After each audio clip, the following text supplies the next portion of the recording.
được ta?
Chào cả nhà.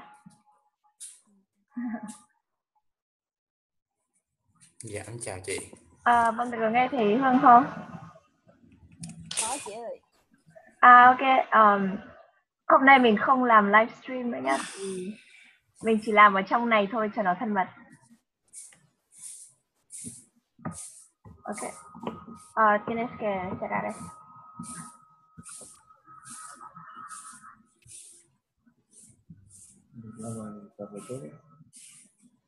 Y traviesa. Pueden volar ellos desde allá.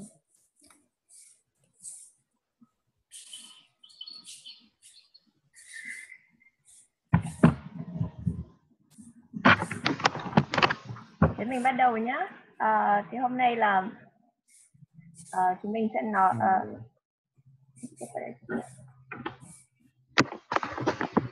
bây giờ thì mình bắt đầu cái webinar ngày hôm nay về tiếng Tây Ban Nha. Mình tên là Hương, mình đến từ tổ chức Hội Chữ Xanh đi quanh thế giới. Thì không biết là các bạn có biết về tổ chức này không? Em có like fanpage rồi, có tham gia group, cũng có mua sách của mấy anh chị rồi. Dạ.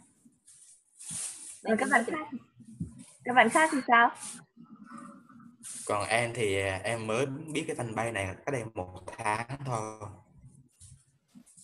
Em biết qua ai hay là em tìm được như thế nào? Dạ, thì em tình cờ thấy trên của em và em có bấm like, subscribe tới kia thì em có thấy cũng khá là thú vị. Khi mà các thông tin của cái fanpage này thì đều những là cái mà em thích. Ok. Dạ. Các bạn khác thì sao? Rồi, xin chào. Dạ, chào bạn. Thực ra thì mình cũng hơi khá nhiều tuổi đấy. Xin chào.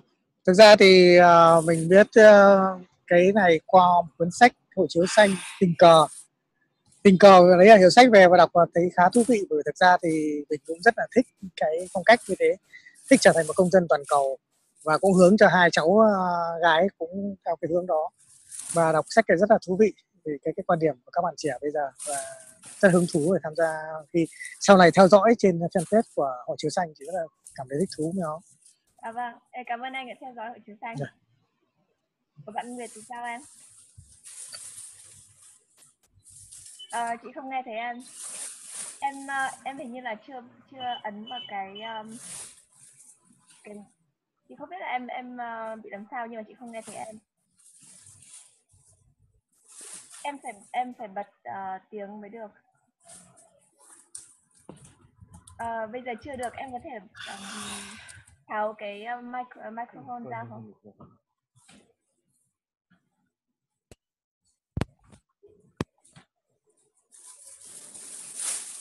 Bây giờ em thử Chị nói. nghe thấy không ạ? Có, bây giờ thì có nghe thấy. Vâng ạ. Em biết đến Hội Chiếu Xanh là qua đọc sách của các anh chị ạ. Và em cảm thấy rất là ấn tượng ạ. Cảm ơn. Vâng Thế mọi người có biết tiếng Anh không nhỉ? Có ạ. Dạ, có. Mình có thể nói bằng tiếng Anh được không? Tại vì anh Miguel không biết nói tiếng Việt Nam. Dạ được chị. Okay, so let's try in English so that Miguel can understand. Anh Miguel biết nói tiếng Việt không? Okay. Can I speak Vietnamese, Miguel? But it only a little bit. Anh Miguel biết nói tiếng Việt, nói gì là tiếng Việt? Không khả năng. Anh Miguel nói một ít tiếng Việt. Un poco. Un poco. Un poquito. Một ít. So let's tell Miguel your name and your level of Spanish so that we know how to what to explain to you and what you're interested in. So could you please tell me your name? Just a minute. Your Name, ¿cómo te llamas? ¿Dónde vives? ¿Qué es tu nivel de español? Hương có thể bắt đầu được không? Em phải nói về tiếng Tây Ban Nha nhé. Bởi vì là tiếng Tây Ban Nha em mới bắt đầu học thôi. Ok, thế thì em nói theo cái mà chị viết ở trên đó, me llamo. Dạ, me llamo Trung Đông, vivo en Đà Nẵng. And mi nivel de español es básico. Perfecto, gracias. Nguyệt. Mucho gusto. Mucho gusto también. Mucho gusto là rất vui được biết bạn. Bạn tiếp theo, bạn Nguyệt. Em để cái tai nghe, chị không nghe thấy nữa.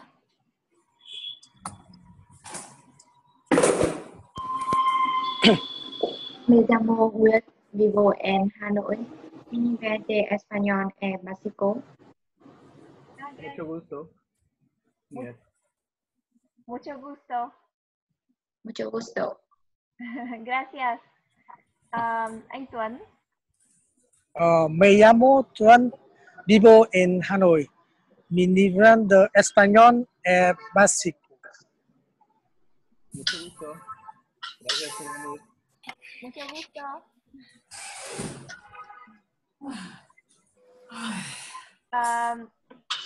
And the last one, what's your name? Muted.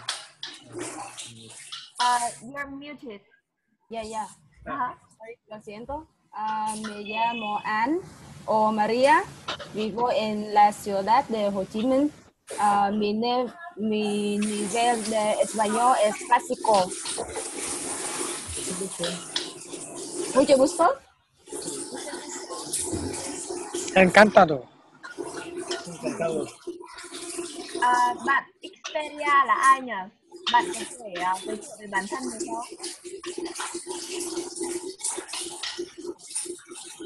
không? Bạn Xperia là ai?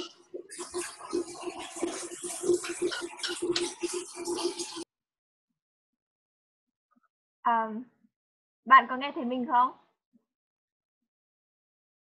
Bạn Xperia có nghe thấy mình không?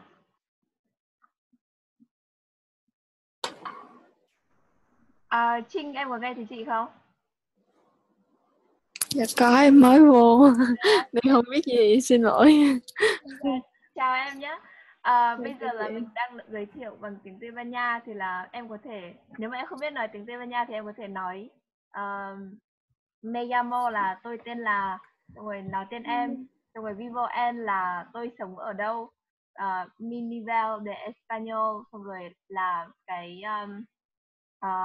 level tiếng Tây Ban Nha của em là basic hay là intermediate hay là advanced, thì em có thể thử nói nhé. Em nói hả?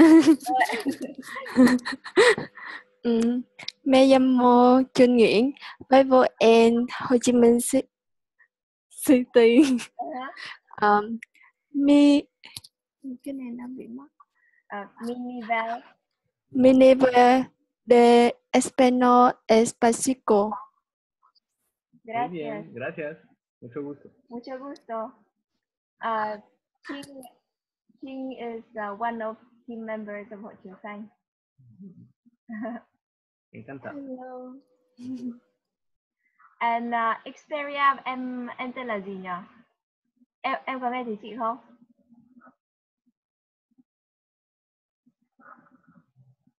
Bạn Xperia có thể bật tiếng được không?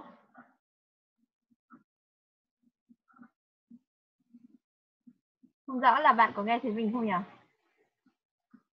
Yo sé, pero no sé si es muy bien. Thôi thì không sao, thì mình tiếp tục nhé. Thì bây giờ các bạn có thể nói cho mình biết là Các bạn có thể nói cho mình biết là tại sao các bạn nói tiếng Tây Ban Nha, các bạn đang học tiếng Tây Ban Nha được không? So could you please tell us what's the reason you're studying Spanish? Trinh. Em Let's try to speak in English so that Miguel can understand. Okay, I don't know why the reason I study Spanish. Just I like this country and I would love to study this language. Just that. Where are you studying Spanish? Are you studying alone or at a center? I study by myself at home. I study when I have free time. I think when I free time, it's easy for me to study what I love. Okay, great. Thank you.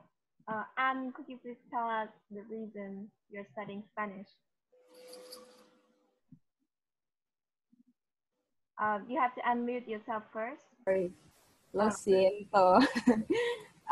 Yeah, I learned Spanish because I love the culture and I think this language is spoken all over the world. Yeah, and different countries have different languages. Although they all speak Spanish, but yeah, the culture is in the language is different. Yeah, and I love to know on the culture.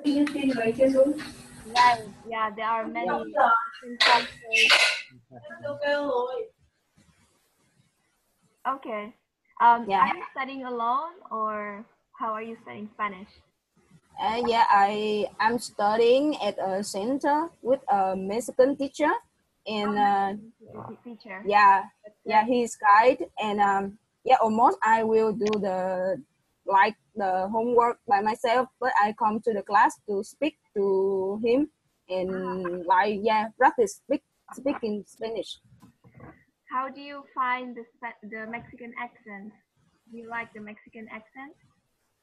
Yeah, I learned with a Mexican person and a Cuban person. Yeah, and I really like the Mexican teacher because maybe because the characteristic he's listening and his guide. Yeah, the Mexican Spanish is clearer than the Cuban Spanish. Yeah. I agree. Right? For Cuban Spanish, we need a translator. Yeah. They speak very fast. Yeah.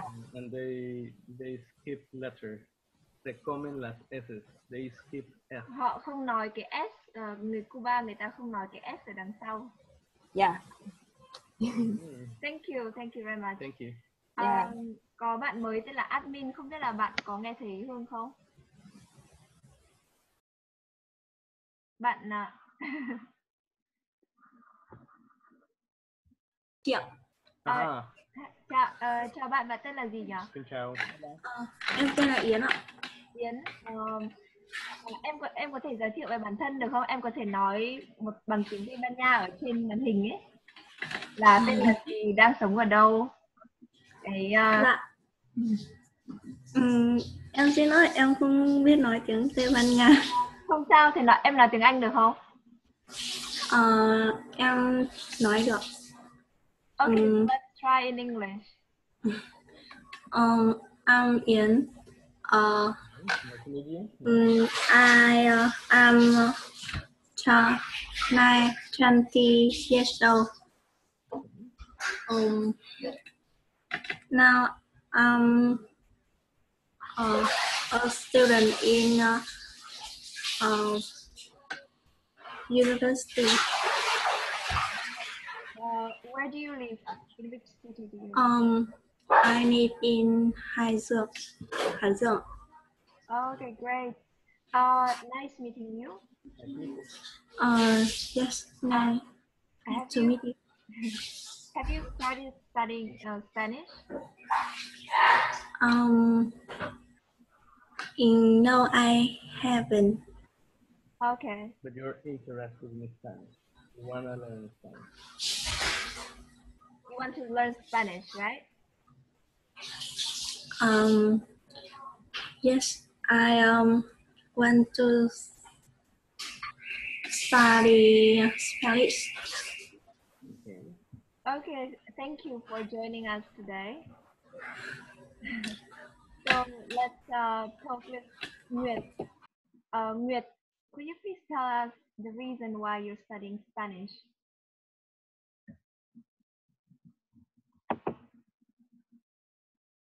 We can't hear you yet. Oh, Oh, now we can hear you. Yeah. you can repeat your question. I don't hear the voice. So, could you tell us the reason why you're studying or want to learn Spanish? Okay. I think Spanish is an interesting language. I think it has some familiar with English, and um, I'm interested in Spanish culture. Um, so I want to learn Spanish to learn more literature in Spanish, to know more about Spanish culture. Okay. Oh, great. Excellent. Thank you. Thank you. Thanks for sharing. So are you studying Spanish right now? I don't hear your voice. Are you studying Spanish right now? Are you learning? And if so, are you studying yourself? Are you taking classes? I learn Spanish myself. Okay. I don't have a choice to learn Spanish in centers because I don't know larger centers to learn Spanish. Okay. So you have to do it yourself because you don't have access to classes around. Okay. Yes. Thank you. Okay, thank you for sharing. Thank you.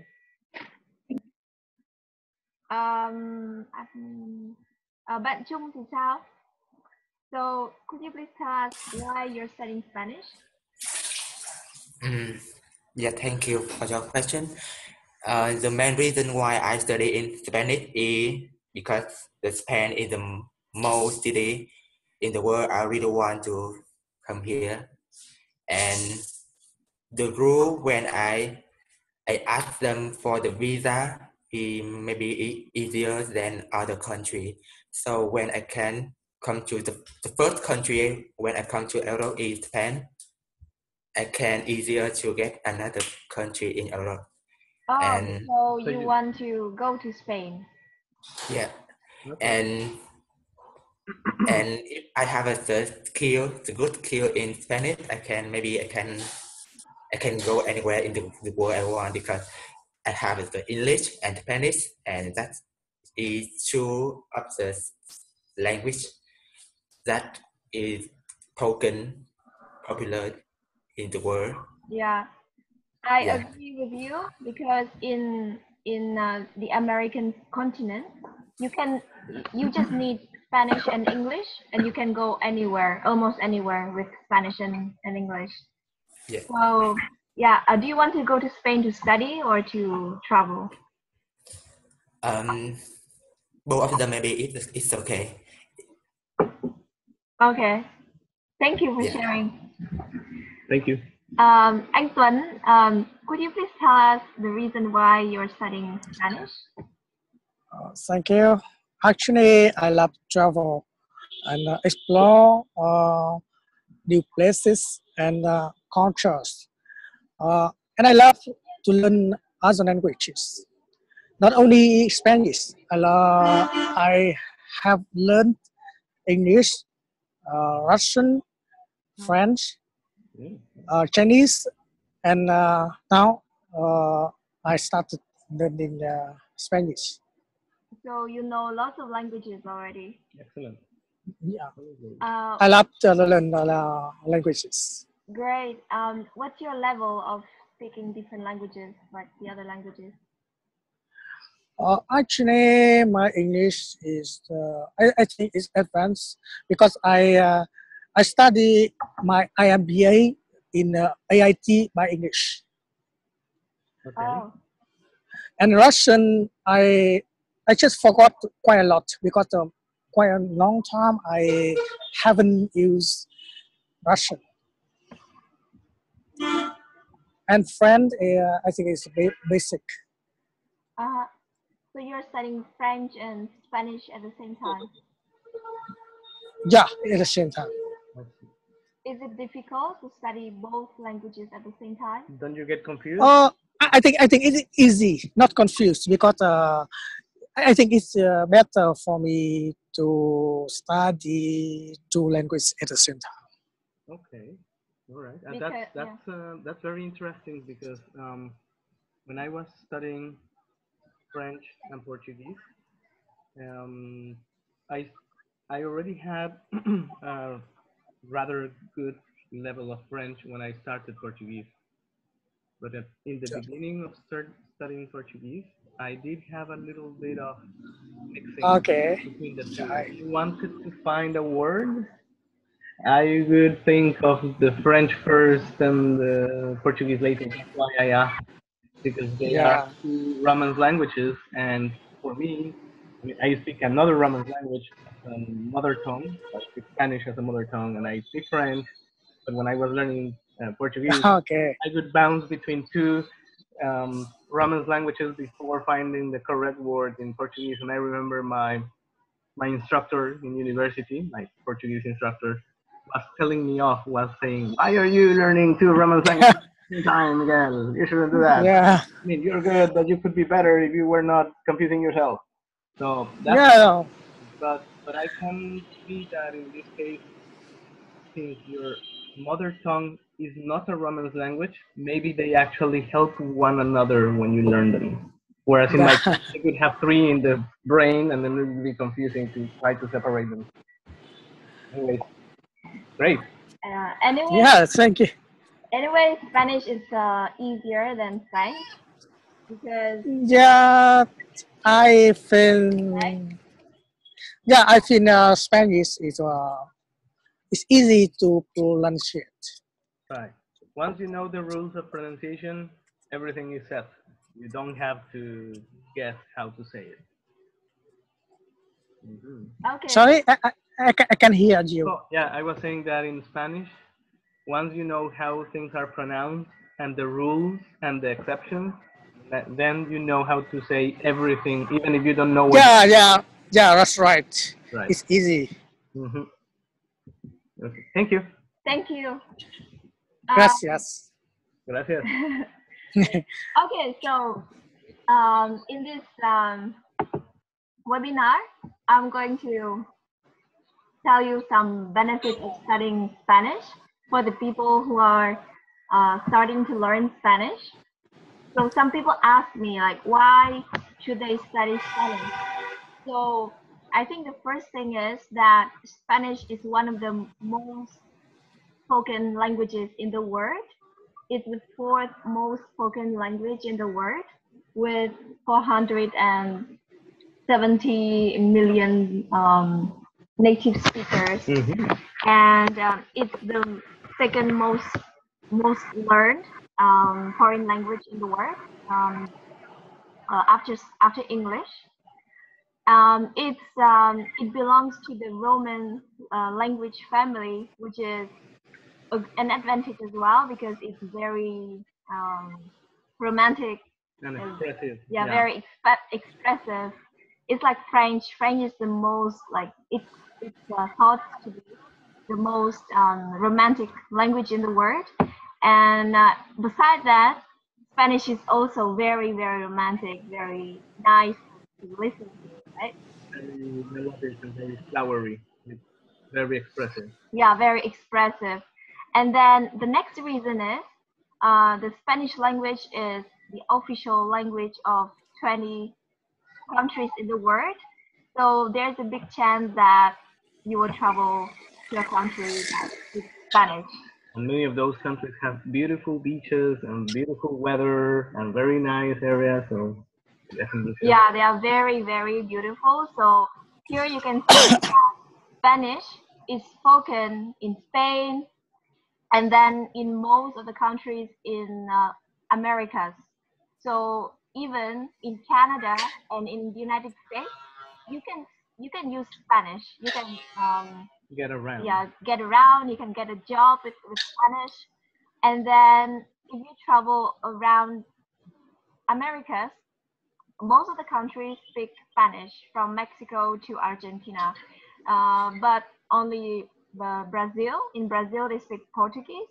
But I think that people can understand Spanish as well, because Portuguese and Spanish are very similar. Very close together. That's right. And in the north of Brazil, there are 3 countries that, even though Spanish is not the official language in them, because they speak English, Dutch, and French, respectively, from west to east, they are in vicinity of countries that speak Spanish. But people know how to speak Spanish because of the neighbors. So Yeah, when I traveled in Latin America, I thought that with English I could survive, but in Argentina, like even young students, young people couldn't speak English, so I had to learn Spanish so that I could communicate with them. So if you go to Americas, I would recommend you to learn some basic Spanish first before going there. And then in Africa, there is a country called Guinea Equatorial, and they speak Spanish as well. In every country, they have a different accent. It's like in Vietnam, like if you travel from north to south, you have different accents in Vietnamese, and it's the same in Spanish. So,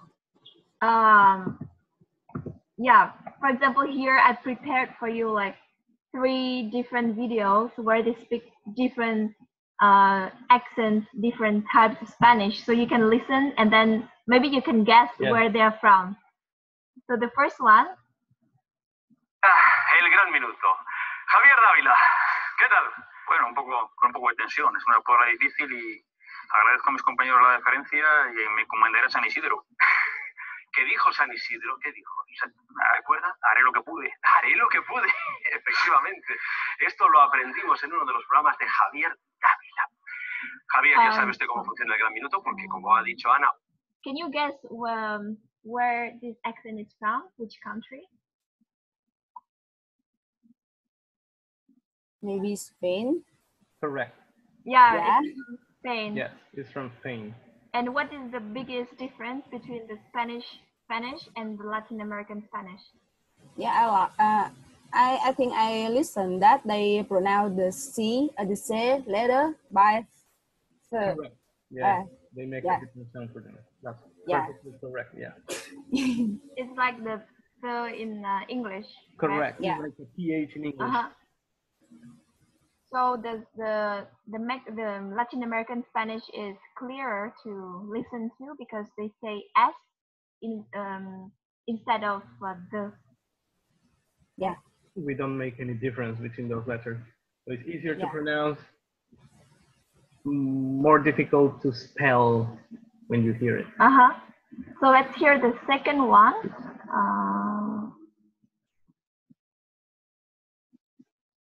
Let's hear the second one.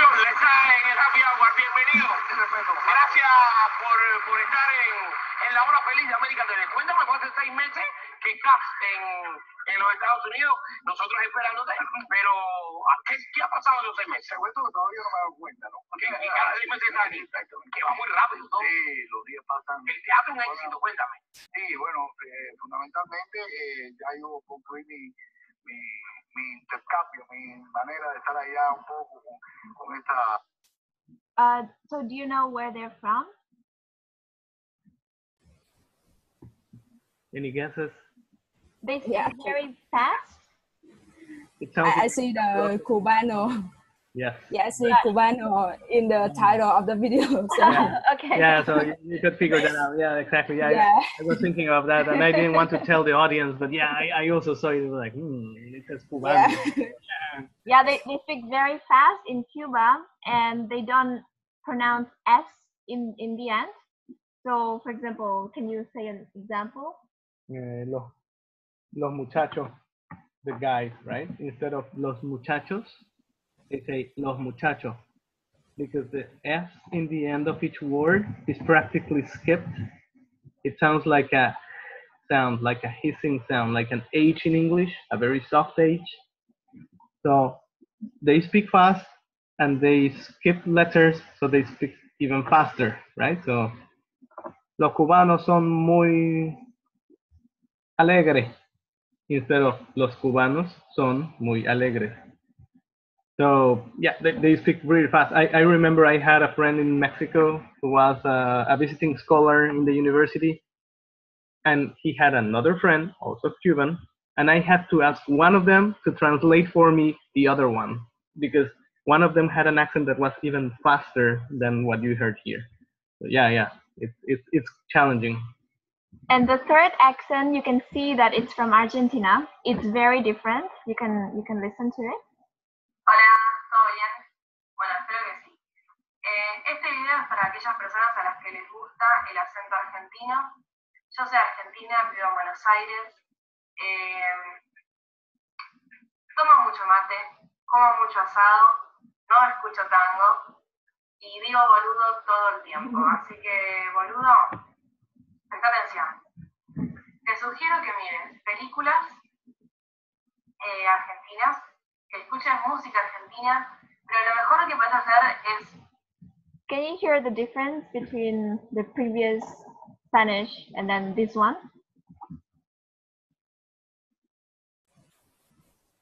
Yeah, the LL letter.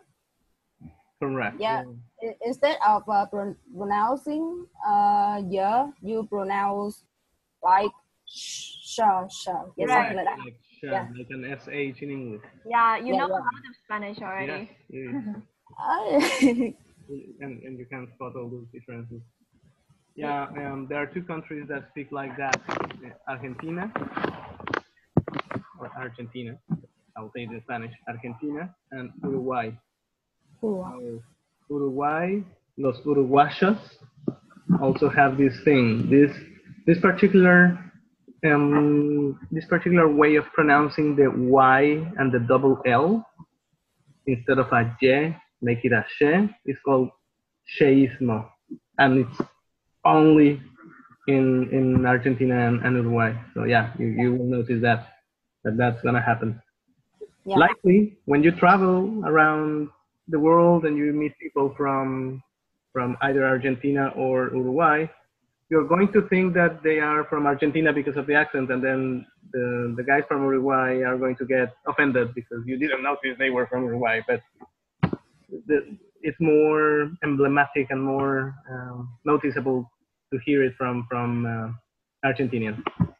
Yeah, so I studied Spanish first at school, at my university, and my teacher was, I think she studied in, I'm not sure where, in Mexico? No. In Peru, I think. Yeah, I think so. So she had a Latin American accent, but then I went to study, for an exchange program in Argentina. So I had to switch to this accent. So I had this accent when I was living in Argentina. And I really liked it, but now I prefer the Mexican Spanish because I'm used to it now. It's the best. Yeah.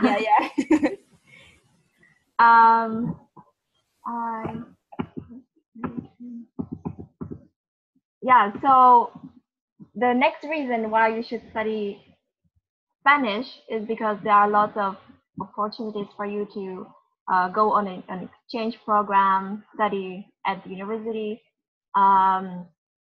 Also, you can have a training, an internship program through ISEC. For example, I went to Mexico for an internship through ISEC.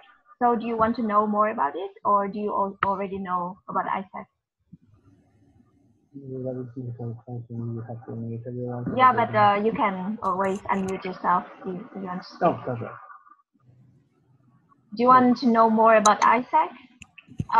So through HCX, I found an internship at a university in Mexico. It was quite easy to find an internship.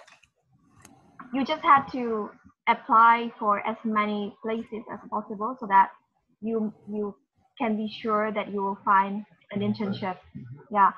So in Latin America, there are lots of jobs through HCX. So if you pay a fee to HCX, you will open a database of jobs in many countries in the world, and then you can select a country you want to go to and choose like different options for you.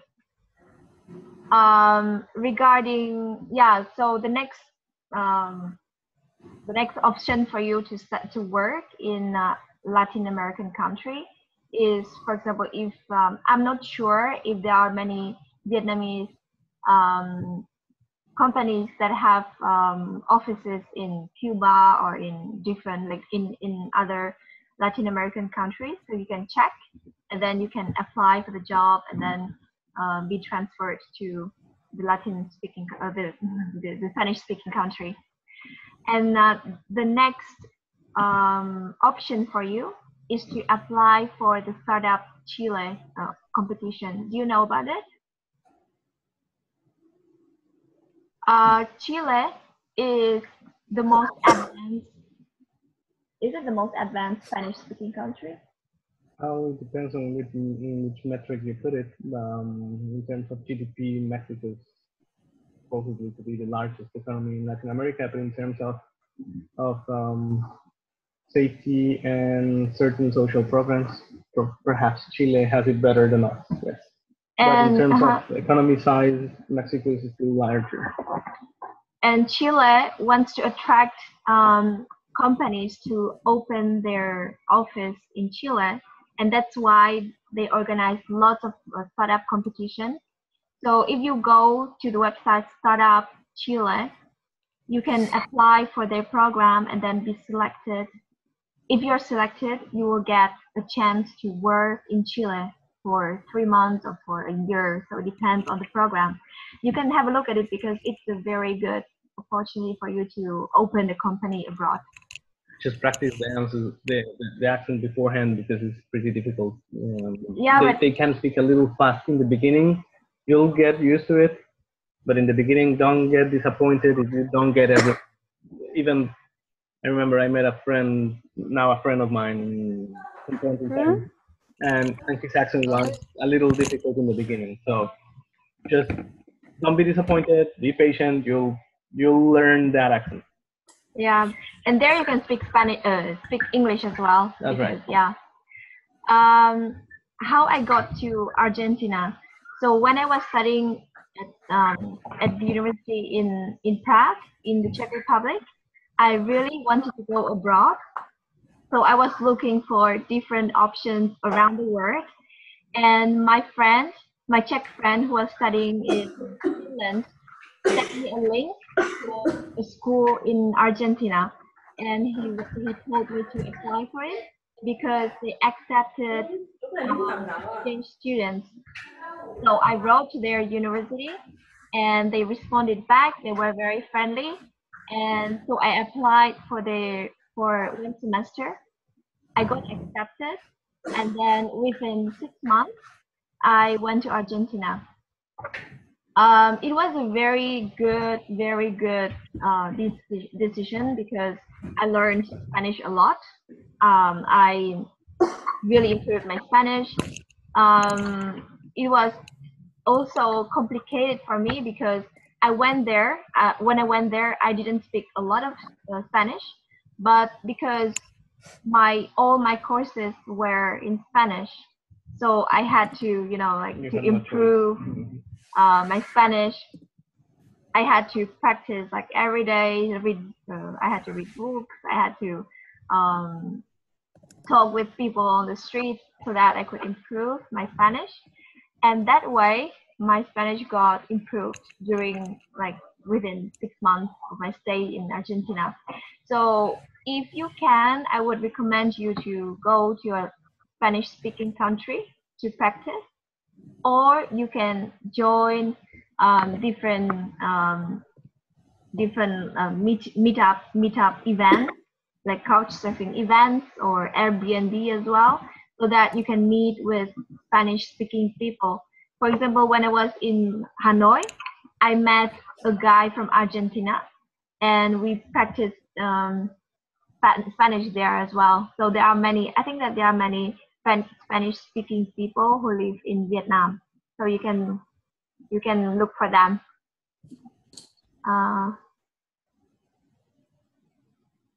Okay, Tuấn, anh Tuấn, thank you for letting us know that you cannot speak.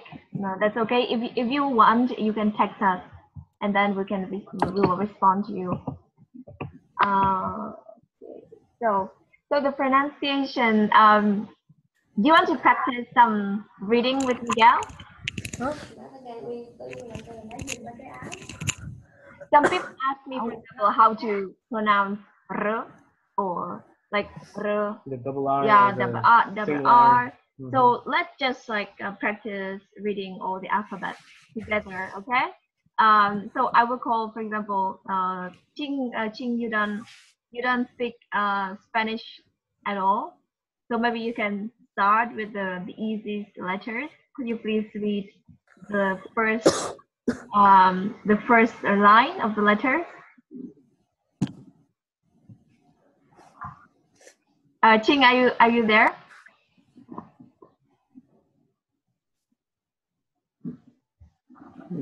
Or maybe Phương, because you're unmuted. So could you please read the first line of letters? I can't speak Spanish. Oh, so don't worry. You can try. Yeah, you'll get to it. It's very easy. Okay, I think that I can just speak in English only.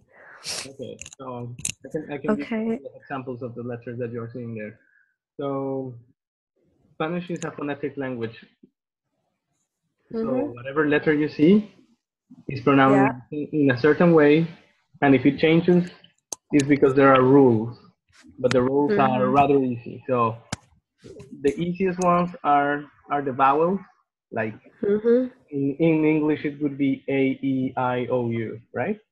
In Spanish, they are pronounced in a way that is very consistent. It never changes its sound. It can be muted only in special occasions for some of them. We'll go through that later on. Don't worry about it right now. So I'll read the first line myself, and then you guys can give it a try. So the first letter is A. An example is always below, right? Árbol. So árbol is a tree. And if you notice, A is always A. I've noticed that in Vietnamese there are many versions of each letter. For us, it's only one. That's easy. So A, that's it. B, bote. C, cama. Letter C has two sounds. We'll go to that later on, but for now we're going to make the sharp sound of C, cama. D, de, dado.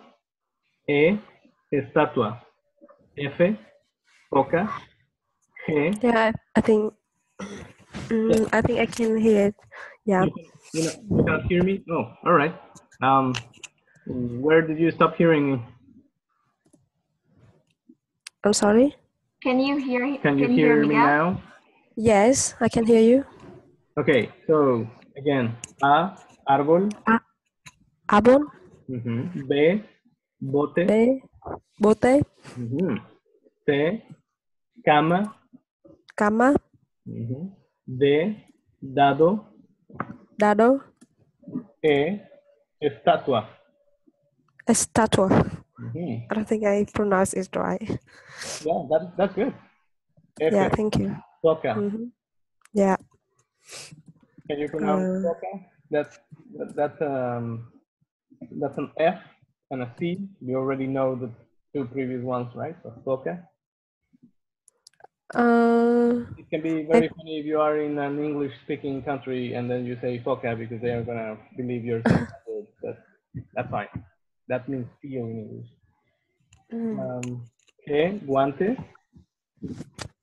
H is a mute letter in Spanish when it's not with C. So in this case, It's a just H and it's pronounced humo. So the H doesn't sound at all, but it has to be written. Humo. Humo. No, It's humo. without H. Without the H. The H is not there. Uh-huh. You see it, but you never pronounce it. Huh. Unless there is a C before it. But there is no C before it, there is no C. Right? So it's humo. Humo. And then I, la letra I, is isla. Isla. Yeah, excellent. All right. Thank you. Yeah. Yeah. Regarding the D, in Vietnamese, D is pronounced like in a hard way, like D, like dado, right? But in Spanish, they pronounce it in a very soft way. It's like, how would you explain how to pronounce the? Dado. The. It's like the, dado. I don't know. Just pronounce it. So it's pronounced in a softer way than in Vietnamese. So Dong, could you please read the second line of the letters? Oh, you're asking me to read the second line? Dong. Dong is muted. There you go. Hi, Dong. Kota. Keringa. Good. Kilos. Kilo. Good. Kilos, yeah. Ele lana. Eme de mouth. Ene de nido. Enye de nyandu. O de oro. Fe de pan. Pan. I'm sorry, pan. Good. Que de queso. Q de queso. Q de queso. Very good. Can you find another word, actually a Spanish word for M instead of mouse? Can you think of one word that you know in Spanish with M? Anyone that comes to mind? Maybe two letters E, A, and R. How to pronounce the Do you know any Spanish word starting with M? With M as in Like Miguel? Sorry? Do you know any word in Spanish with M? M. Mañana. Mamon. That's very good. Mamon. Mamon. Không, 560 là cả người mình. What is the mama? Like mama. Mama. Yeah. Manzana. Yeah, manzana, right? Apple. Yeah. Mañana, the morning. Okay, thank tomorrow. you. Great. Rachel, I haven't talked to Rachel Nguyen yet, so could you please read the third line? Rachel. There, Rachel? Can you hear us? And are you there? And do you have a microphone?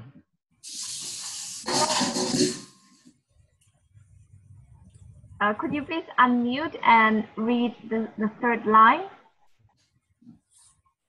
Are you there, Rachel? Yeah, I think that Rachel has problems with her microphone. So let's talk to Nguyệt. Nguyệt, could you please read the third line?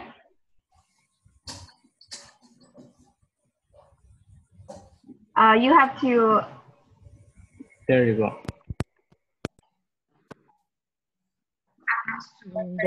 Give it a try. Eric, Roca, Esty. Đúng rồi, người đấy có mã sẽ gửi cho những người khác. Good. Tế, Tarro, Ube.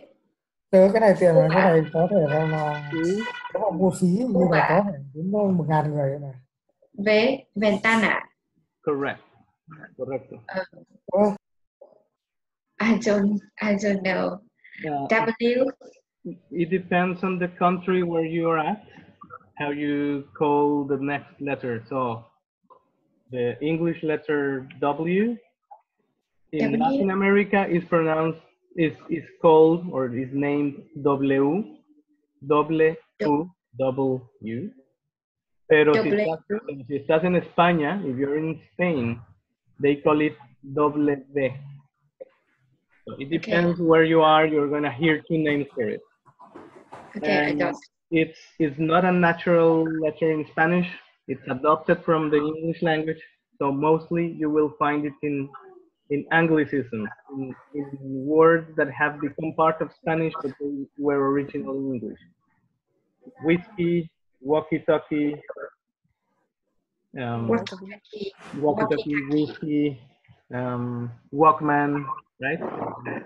Yes. That you guys are too young, so probably you never use them. Yes. Okay. So the next one. Siguiente. ¿Qué sigue? What's next? Yeah. Xilófono.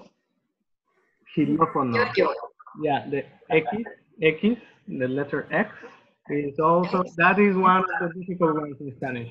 You have to learn the pronunciation by heart. That one doesn't have specific rules. In this case, xilófono is pronounced as an H in English, xilófono. But you can find other letters, other pronunciations of this letter. For example, it can be like an S, like sound. For instance, there's a place in Mexico called Xochimilco, and it starts with an X, Xochimilco. Excelente or exacto have an X in the middle, right? And it sounds like a CS sound. Excelente, exacto. All right. And then what's next? Yes. Jojo. Jojo. The name of the letter is? E.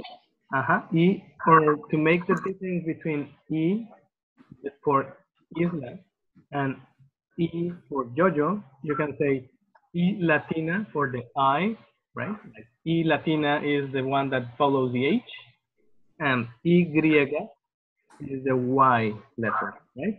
Because it comes from the Greek, so that's why it's called Y, Greek Y. And it has also two sounds. It can be like a vowel, E, U, E, or it can be like a consonant, yo, myself, right? So, U, E, yo. It has the two sounds in that phrase, right? E, yo. All right, perfect. Okay, and the last letter? I'm not sure. Oh, okay. Z is called zeta. Zeta. If you're in Spain, they are gonna say zeta, right? Because they make this sound with the Z and the Z. Theta. So they would say theta. But if you go to Latin American countries, you have to say just theta, and that's it. Like S. Like an S. Theta. Theta. Theta. So if you hear the sound S, it can be written, sometimes it can be written with C, like with C, gamma, I think gamma, but with other letters like circo, like circus, right? Okay. So with if after C there is E, there's E or I, like E or E. C, E or C, E. It will be pronounced like S. Like an S. And then, like if you hear the sound S, it can be written as S, like sartén, or it can be written as Z, like zanahoria. It's also S. Mm-hmm. Do you have any question regarding the pronunciation? I find it's really difficult for me to pronounce R. La R. R. R. Yeah, it's very difficult for me to, pronounce perfectly. Mm-hmm. It will take some time. Don't worry about it. You just have to make sure that you make the difference between R and ere. Like one is rolled very long way, and the other one is not so long. And the reason why you have to do this difference is because if you want to say however, you could end up saying dog, right? Because you can say perro instead of pero. But don't worry about it. People will understand that you're trying to say something that the rolling is not. It's as if I wanted to pronounce perfectly the little Vietnamese that I know. I know that I have a long way to do it, and I will get there, but just keep practicing. There are a couple of songs that I can recommend at the end of the webinar. I can tell Nadia to give you links on YouTube to certain songs that have very clear sounds of R, so that you can listen to them in your phone or in your house, in your mobile or whatever, and you will really hear the difference between R and ere, right? Ferro, carril, cigarro, etc. So keep practicing. The only way to learn how to swim is by swimming. The only way how to learn how to speak a language is by trying to speak it, right? So, okay. So I can you get please try to say pero and perro? pero. And now try to make it a little softer and say pero. Pero. It's not like English r, but you say it with r. Like in Vietnamese we also Do say you have, r. yeah, exactly. Do you have a Vietnamese letter or Yeah, we word? have. We don't use it very much, but we have it. And can you give an example of a particular word that has? Yeah, but we don't pronounce r. Yeah. So r, like pero, and perro. In the beginning, you can exaggerate. You can say perro. Perro, yeah. You have to put your tongue near your palate, and then imagine you're a cat and you want to purr, right? And then you're a parrot, right? And then you want you have to feel your tongue vibrating near your palate, right? Near your teeth, your upper teeth. Okay. Yeah, just keep practicing. Yeah, keep practicing. It is the letter that is the most difficult to learn, even when you are a native speaker. Little children take up to 10 years to learn how to pronounce it, right? In certain cases. So don't worry about it. It's normal that you cannot pronounce it perfectly in the very beginning. So, yes. Yeah, de nada. Yeah, there you go. Yeah. Okay. Another aspect I really like in Spanish is that they have lots of diminutives. We don't have diminutive in Vietnamese. So diminutive is when you add ito, ita after a noun or after an adjective. For example, Miguel. If you want to way, it would be Miguelito. Yeah, and then if it's a girl, you would add ita. So for example, Nadia, Nadita, or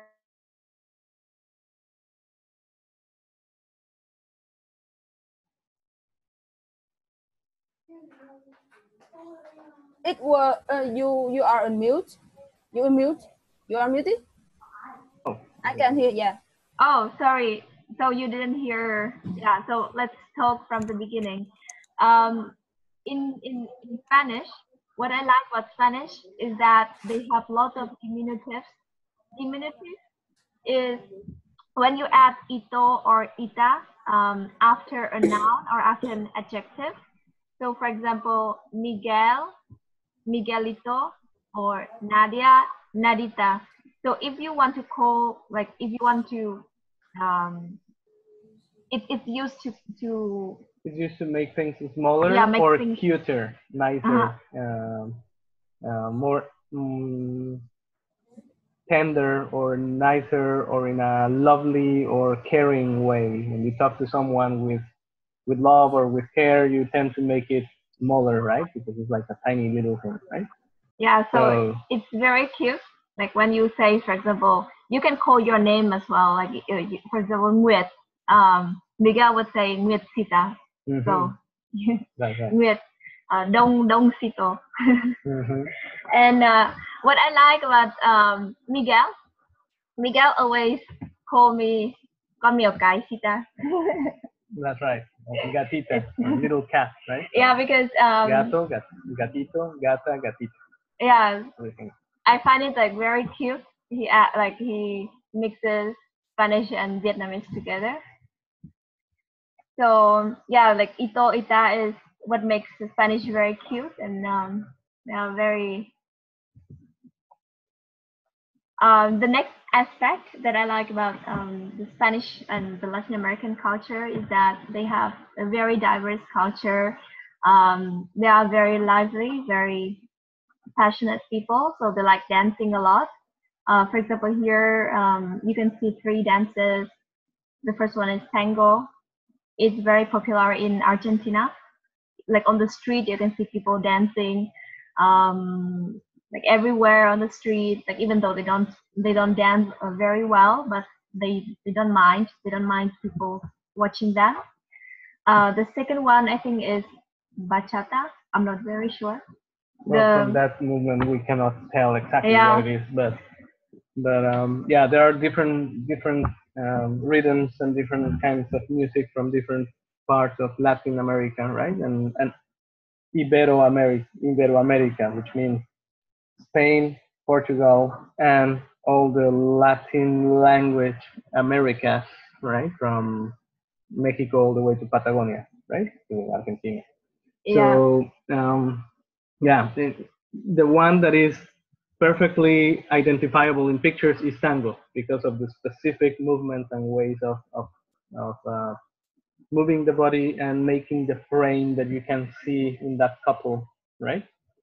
The other ones, in a picture, sometimes it's difficult to tell whether it's salsa or bachata or merengue or cumbia, right? There are many, and I'm just mentioning a few examples.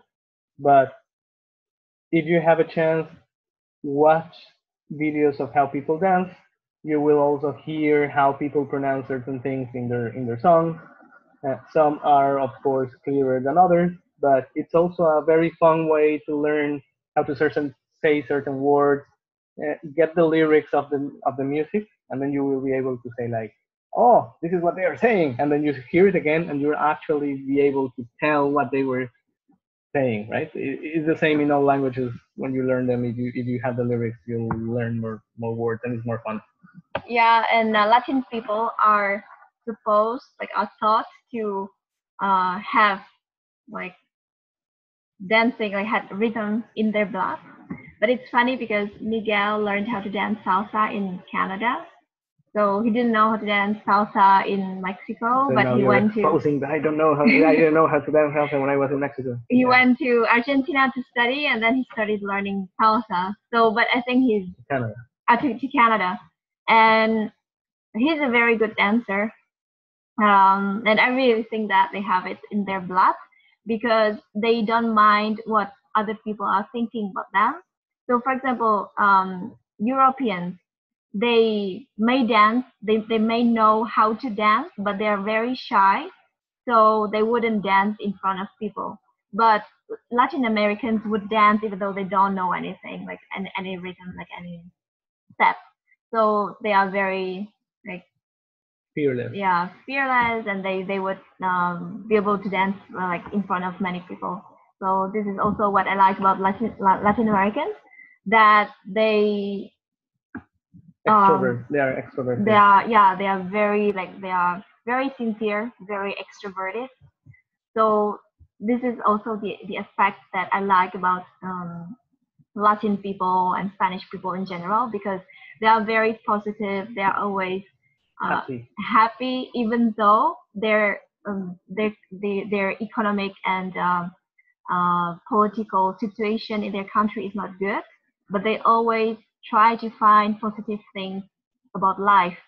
So that's why, for example, when I was living in Argentina, it was they were having the economical crisis, but you always saw people smiling and like being very happy to help you, very happy to party like all the time, and they always like shared things together. Like for example, here on the picture you see that they share tea, like Argentine tea is called mate, and they shared it with all the people around them, so they don't mind sharing like one cup with other people, even if it's all they have.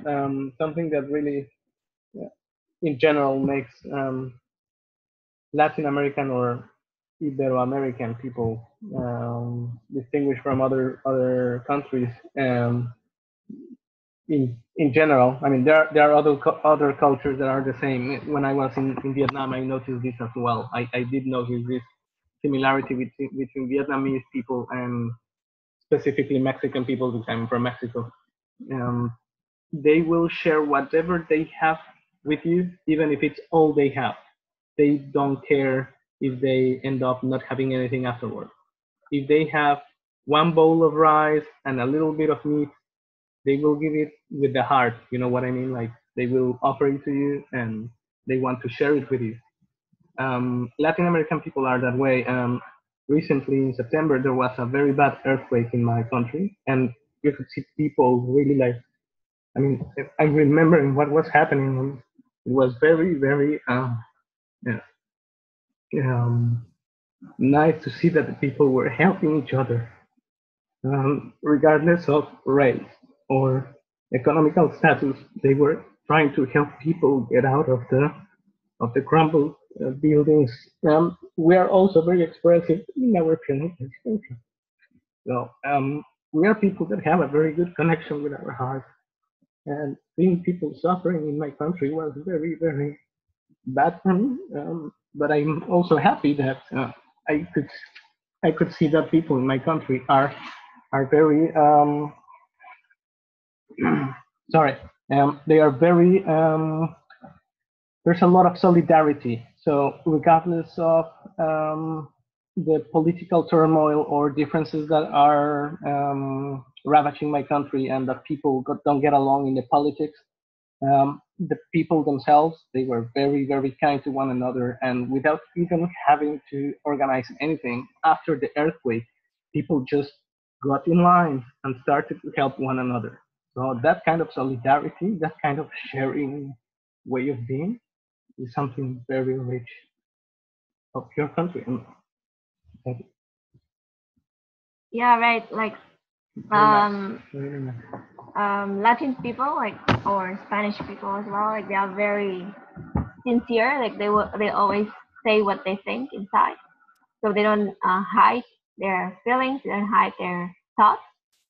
So if you talk to a Latin people or to Spanish people, you can say whatever you want. Like you can express your thoughts, express like your feelings, and they will always like listen to you, and they will always be very kind. So yeah, so these are the things that like I really like about Latin Americans and about Spanish culture. So how did I learn Spanish? So I told you that I started learning Spanish when I was at my university in Prague. I didn't know a lot about the Latin American culture and the Spanish speaking cultures, but I liked how it sounded, and I liked the fact that because I was studying French already, so it would help me in studying Spanish. So I started studying, taking a course at my university, and I really liked it. So I decided to go to Argentina for an exchange program, and it really changed my life, because before that I knew only the Asian culture and the European culture, but then I learned a lot about the Latin American culture, and I really liked it. So after my exchange in Argentina, I decided to find a way to go back to America, like to American continent, because I found it like very international, very acceptive, and like very diverse. So I applied for a scholarship program in Argentina, and that's where I met Miguel. So in the beginning, in Canada, yeah. So in the beginning we spoke, I think, in English with each other, and then we switched to Spanish. And Miguel doesn't like, if he knows that you speak Spanish, he would always speak in Spanish with you. So even though like he speaks English very well, we never speak, like almost never speak in English together. So at home we speak only in Spanish. Except for the words that you throw in English. Yeah, so sometimes like I don't know the Spanish word, so I switch to English, and Miguel doesn't like it. Yeah, we even in Mexico we even have a particular word for people that mix languages. It's called pocho for a man, or pocha for a lady, which means you mix languages, right? And even though the country is now a little bit more relaxed in that respect, there are people like me that like to speak one language at a time if you're speaking, right?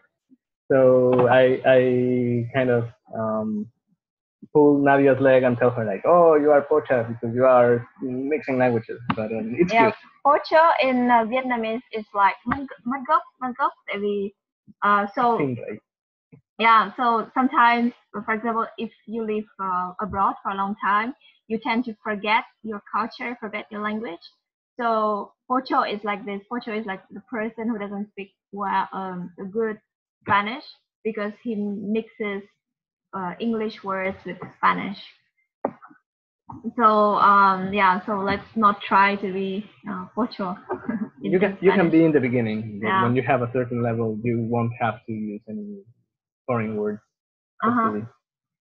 Yeah, so before knowing Miguel, I spoke Argentine Spanish, but then I switched to Mexican Spanish, and I find it very clear, very it's easy to learn, and the pronunciation is it's very sweet, very nice.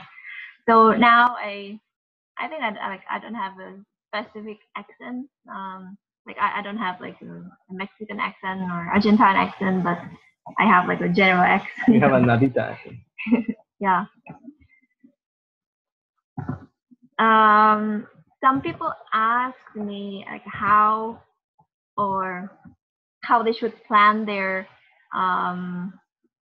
Spanish learning. So it depends. It really depends on your initial motive, your reason, motivation. Like it depends on why you're studying Spanish. Because if you study Spanish because you like tango, you like the culture, it would be like you would create a different curriculum than if you want to study Spanish because you want to go to Spain to study, or like you would study in a different way if you study it because you want to get a job, get a Spanish speaking job. So depending on the motivation of just studying Spanish, you would create a curriculum for yourself. So for example, if you study it because you want to speak Spanish, you don't have to study like you don't have to focus on the grammar.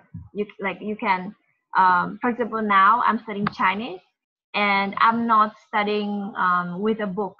I'm just looking for phrases and looking for words online, so that I can use Chinese immediately. For example, when I meet a Chinese person, I will know how to say hello, how to say my name, how to say basic things about me.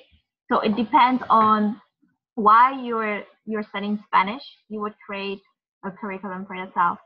If you study it because you want to speak, just try to find ways to speak as soon as possible. So don't keep learning and not practicing, because this is the worst case, because you will forget what you learn if you don't practice. So this is what I recommend people to do if they study a language. So just find ways to practice, and then like ultimately you will improve your Spanish skills this way. And if you're single, find a girlfriend or a boyfriend that speaks Spanish as a mother tongue, and then you'll get to learn it really quickly. Yeah, this is the best way to learn a language, because, for example, now I speak Spanish every day because I'm with Miguel. So, and they are very talkative. So, like, if you can find a person, a Spanish-speaking person who lives in Vietnam, it would be the best, because you would practice with them, like, in writing, in written communication, and then when you meet them as well. Or you can learn a little bit, travel to a Spanish-speaking country, make friends, not necessarily boyfriend, girlfriend. If that happens, that's great. But if even just friends, they will be happy to speak Spanish to you, correct your pronunciation, tell you new words, teach you bad words, and then you will be able to stay in communication either written or by phone. And whenever you travel back, you will be able to have friends there, keep practicing with them. Who knows, right? So. Yeah. Do you have any questions regarding this topic, like how you should make plans for your Spanish learning? Yeah, I have a question. Yeah. So yeah, if I want to get an internship or a job in Latin America, which level should I aim at? Like B1 or A2 or B2 in the DELE certificate? So this is a question regarding internship. Internship. Okay. Yeah. Well, it will depend on the specific internship that you're targeting. Some of them may require some specific level of Spanish, and then you will have to check for the specific exam and marks that they are looking for. In general, since you already know English, that will help a lot, because already knowing English and having some Spanish will get you internships in most places in Latin America, right? Like even if you have, even if your Spanish is intermediate rather than advanced, with an intermediate to advanced English and an intermediate level of Spanish, you should be able to get internships. Do you have something specific in mind, or is this just a rhetorical kind of planning question for the future? Yeah, like I'm learning about software engineering, and like in a year I will have an internship time, so I'm just planning about that. Okay, all right. Yeah. Yeah, in that case, if you, I mean, you already know some Spanish that I believe is intermediate rather than basic, because you know certain things, you know how to identify certain accents, certain things. I'm pretty sure that you have already taken some look at the pronunciation and conjugation of verbs. What I would recommend to you is to find out well in advance what kind of companies you would like to apply for.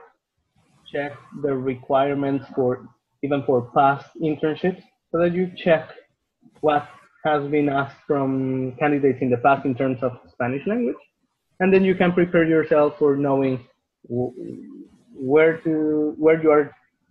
and when you're supposed to take a certain particular exam, and then plan in advance. Oh, if I want to learn for this exam by this date, the things that I need to get for this qualification, then you can get resources from different websites. You can plan for it. You can try to contact people to practice your Spanish with them, right? Yeah. But as for software engineering, I don't think that you will need a high level of Spanish. So just like maybe B1 would be okay, right. Depending on where you are going. Because, for example, if you go to Spain, there will be a lot of people knowing Spanish, knowing English, so that you can communicate with them in English. Correct. Also, if you go to Mexico, if you go to Chile, you will be able to communicate with people in English and Spanish, right? English might be actually more of a requirement in your particular case because of software engineering requirements and ways of programming things, right? Which are in English. Yeah. And then Spanish would be something that would be very desirable, but probably not necessarily, depending on the place where you go and the company that you join, a requirement per se. It could be just something desirable, right? It's like it also happens, for example, when you do internships in places like Germany. You have to speak English, you may speak German. So it might happen the same way, right? Like you have to speak English, you may speak Spanish for Mexico, for Spain, for Chile. Yeah. Okay. Gracias. De nada. Do you have any other questions?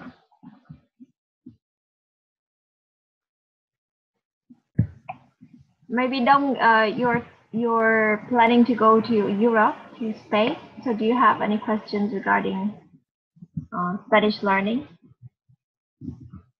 Right now, I don't have any question, but I get some trouble when I study English by myself because in the city we don't have any in Spanish center, so I just study by myself in the website, and maybe I get some difficulty to study, and that's all. Yeah. What are the websites that you're studying from? EDH. The girlfriend, she come from the Germany, they comment for me. EDH.org. Yeah. EDS.org. That's right. Yeah. edX, is it edX? Or no, EDH. EDS. EDS.org. .org. .org. Yeah, so as for studying alone, sometimes it's very dull. It's very boring to study alone. Yes, right. And you don't know, like, you don't have...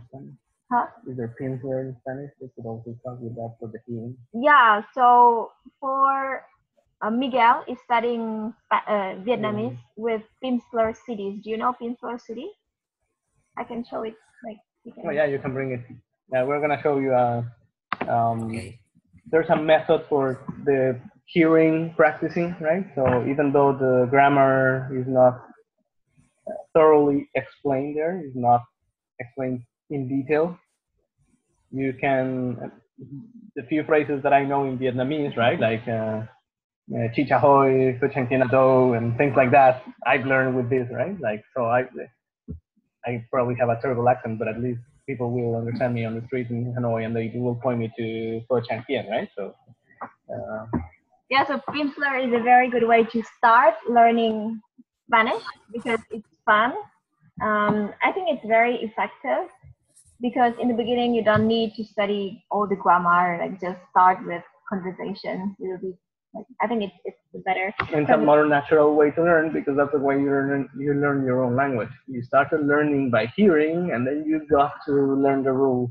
That is more fun. Yeah. So, the different approaches fit different people. I had more of an academic learning of French, but since I already knew Spanish, that actually helped me a lot because there were many similarities, and it was easier for me to learn it that way.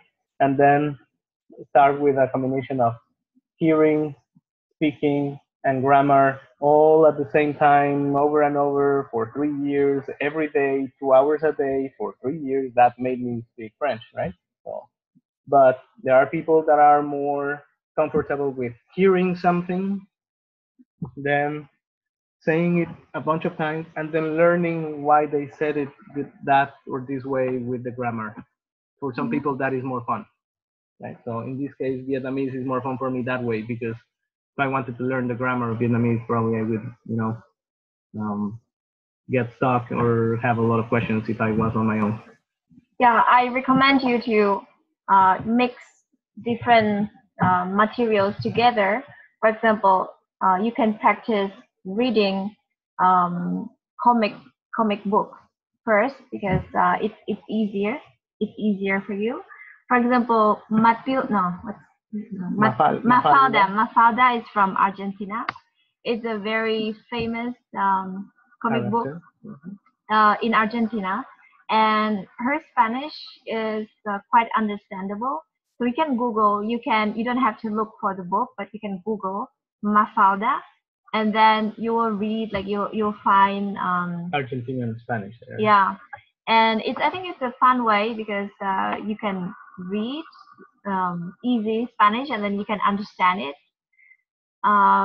So I recommend Mafalda, and then as for the book, I also recommend you to read in Vietnamese first, like Don Quixote, and then Trăm Năm Cô Đơn, and then other books that are famous, and so that you can learn about the culture.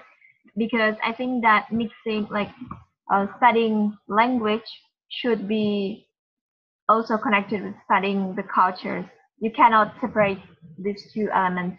So always like study language with the culture.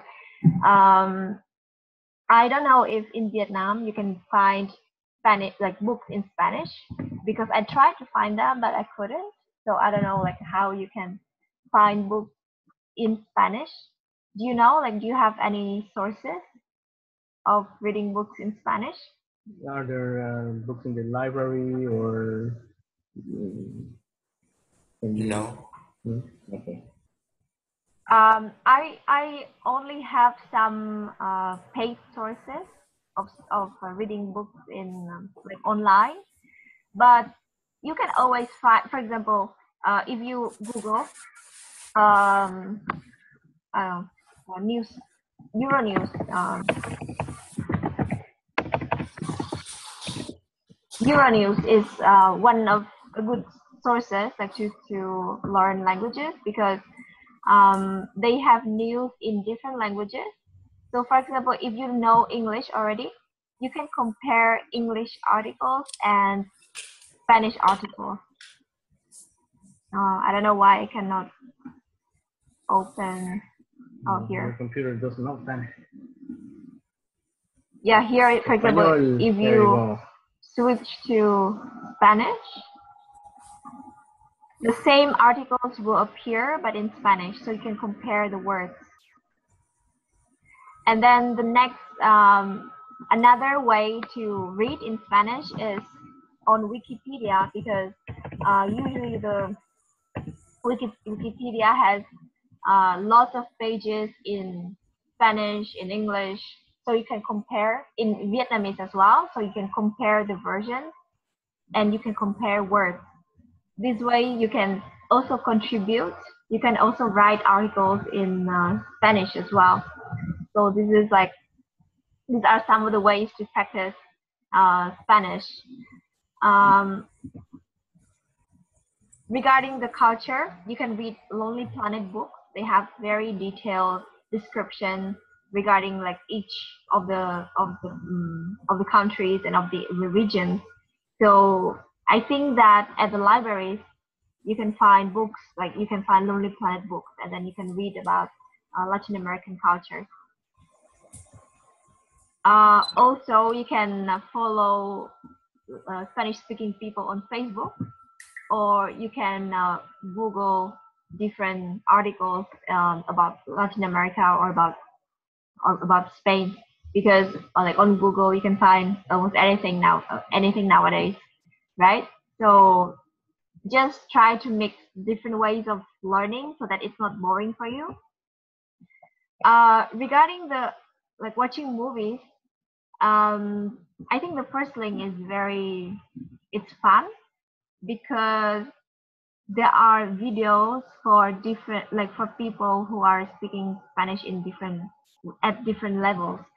So you can choose like what level you are, and then you can watch different movies, different videos there.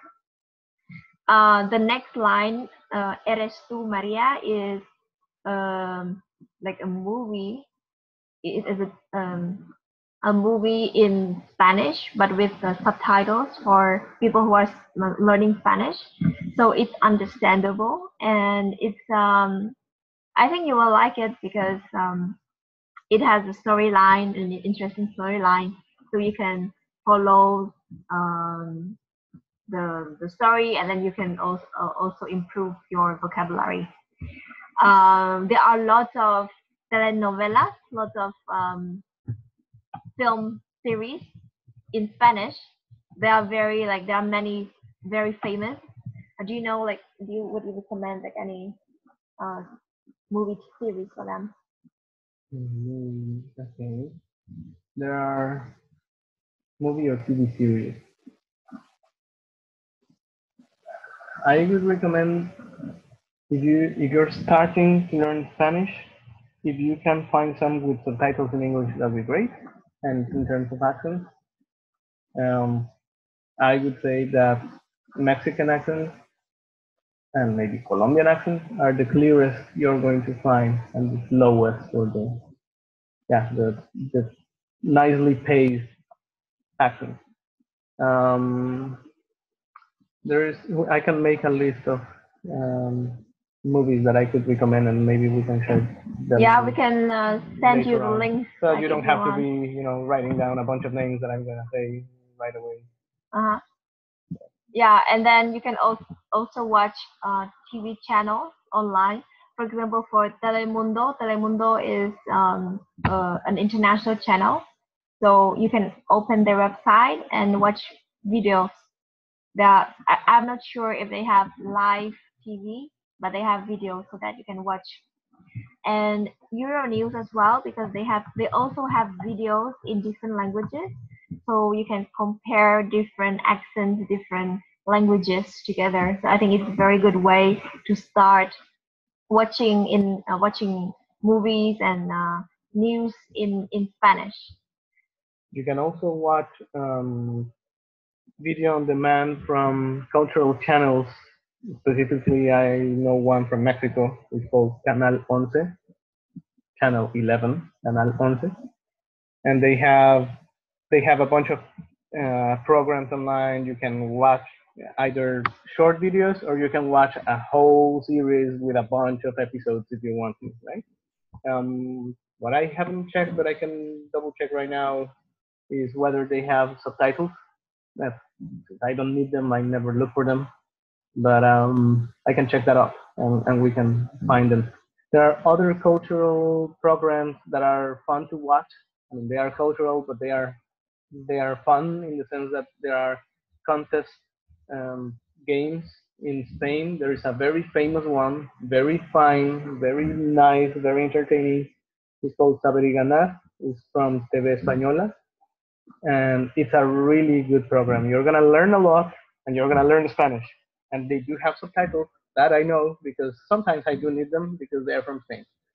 So yeah. It's called Saber y Ganar. We're gonna make a list for you. Don't worry. It's very difficult because it's Spanish, so the accent is more difficult than it's a little thicker than Latin American accent. Right. But also you can watch short videos on YouTube. There will be lots of them in Spanish with subtitles for you, so you can choose from. I don't know about a YouTuber for beginners in Spanish, so maybe you have to look yourself on Facebook. On YouTube. But I think this is also a good way to start learning Spanish, like through YouTube videos. Regarding speaking, because speaking is for me the most essential skill in learning languages. Because if you practice speaking, if you speak very well, you don't need to like read fluently or write fluently, but they will consider you a fluent speaker, right? So in Vietnam, there are lots of meetup groups. You can go on meetup.com and then look for maybe Spanish group, Spanish speaking group, or on Couchsurfing. In many cities, I know that there are different events for foreigners. So you can join them, and then you can find some Spanish-speaking people there. You can also host people. For example, you can set up an account on Airbnb.com. It's a site where you can rent your room or your apartment to foreigners. So if you have an account there, for example, a person from Spain will go to sleep at your place, and you can practice Spanish together. Regarding Facebook, I know that there are different groups of Spanish on Facebook for Vietnamese people. So you can check them out, whether they have like events or they have initiatives, they have like activities for you to practice Spanish. So check them out. Also, if you live in big cities, you can join events of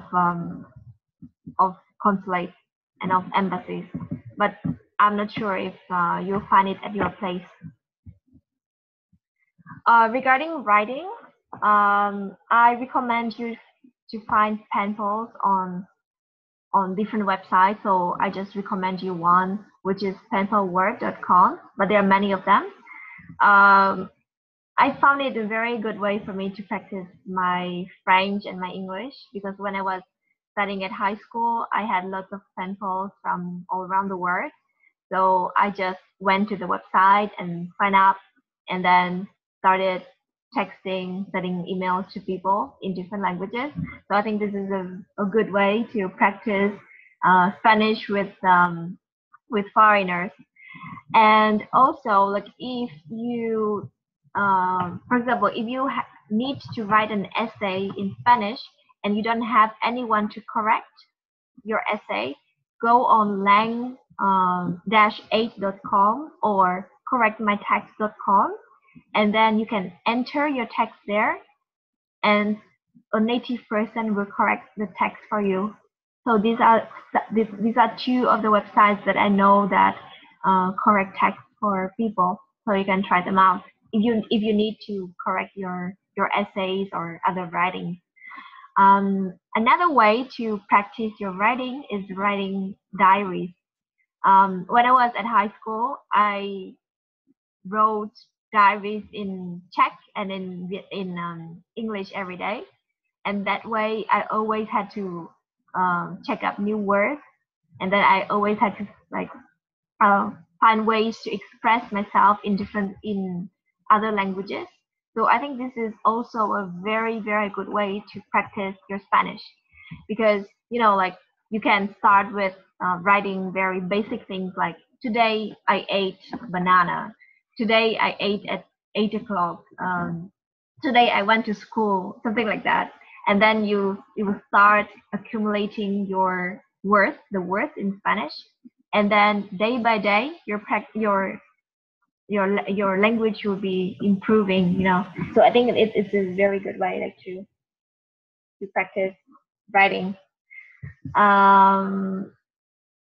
Yeah. So do you have any questions regarding the sources of learning Spanish?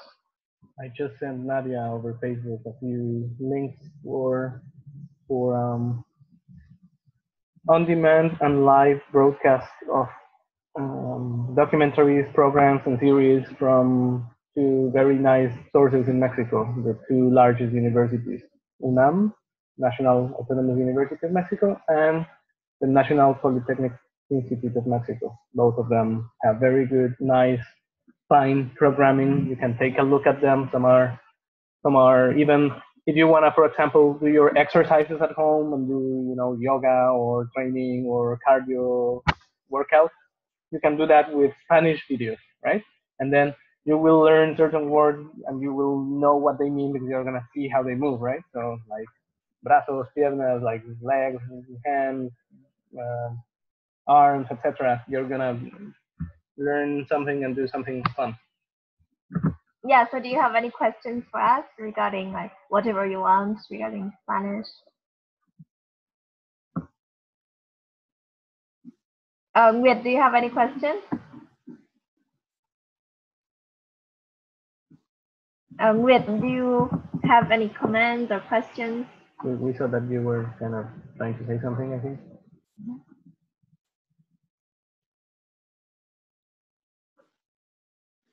We cannot hear you. For some reason, we cannot hear you.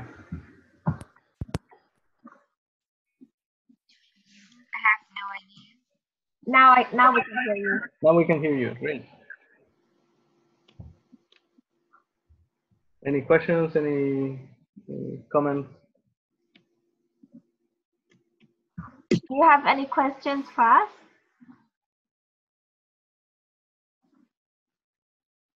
I think there are no questions. Or does anyone else have any questions? Anh Tuấn. We can send some links to them. Oh, I think some people have some trouble with communication. With the microphone. Oh, okay. All right. Perfect. Thanks for letting us know. Yeah. So if you have any questions, you can text us. Or and then we can, Nadia will make sure that you get a list of resources where you can find videos and series and documentaries in Spanish. All right. Bien. Muchas gracias. Okay, so if you don't have any other questions, thank you very much for joining us today. I hope that you learned something new about Spanish. It's a very, very nice, very useful language. So just keep learning. You will find lots of doors open for you afterwards. Like me, I didn't realize in the beginning when I started learning Spanish that I would have so many choices, options afterwards. But now, like I'm so happy that I have picked Spanish as my foreign language. So yeah, it's really worthwhile. You will see that it will change your attitude towards life. It will make you more positive, and you should really keep up with your Spanish. You will find a bunch of friends that are warm-hearted and they speak their mind and they tell you what they feel and they are very expressive. It's a lot of fun. Yeah. All right. Muchas gracias. I hope you enjoyed. Esperamos que hayan disfrutado. Yeah, thank you so much for your spend time with me today, and you and Michael. They support me a lot to my decision that my decision to study Spanish is very right, and I will follow your recommendation of Michael that I will find and get the girlfriend who speaks Spanish very well, so I can improve my Spanish skill. So thank you so much. Thank you. What do you recommend? What's your recommendation for Dong or for other guys who want to find a Spanish-speaking girlfriend? How are they? The girls? They're going to be very assertive. They will tell you what they want. They Spanish, specifically Mexican people are very frank. So they will tell you. I mean, we are diplomatic to a certain extent, but we do say what we think, even if we should do it diplomatically. So they will tell you what they want or what they don't want. So don't worry, you'll find out. And Latin people are warm-hearted and are very caring and loving. So I'm pretty sure that if you travel to a Spanish-speaking country, you can find someone there. You don't learn all the Spanish and then go there. Learn a little bit and then go there and have some fun and find some people and make friends. That's it, right? And then things will come naturally. I would probably not say, "Oh, I just want a Spanish-speaking girlfriend because I want to learn Spanish" as an ice-breaking line. I don't think that's gonna be very good. Just if you like a girl, just start, a conversation with her and see how it goes and go with the flow.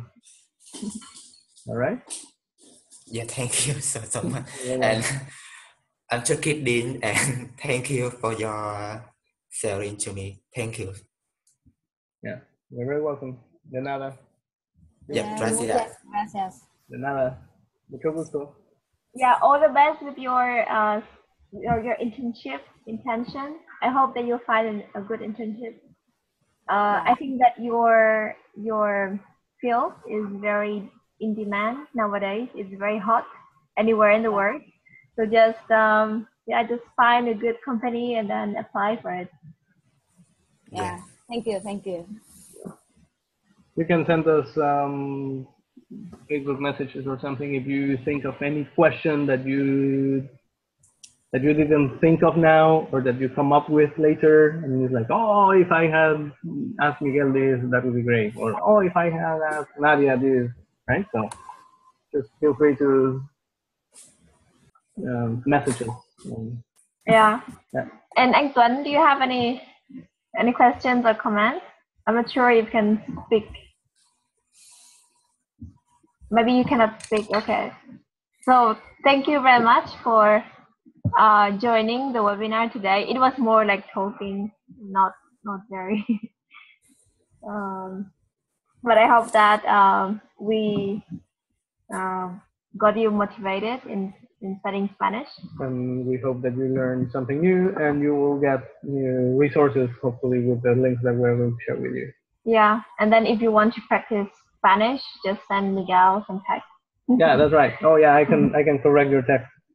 I'm very picky about text stuff, so I'm gonna make many corrections. I hope you don't mind, but I'll be happy to do it, and then I'll make corrections and make suggestions and point you to sources. Yeah, great. Okay, so have a good night and talk to you later. Buenas noches. Buenas noches. Hasta luego. Mucho gusto. Hasta luego. Hasta luego. Bye bye. Bye. Adiós. Aprendan español.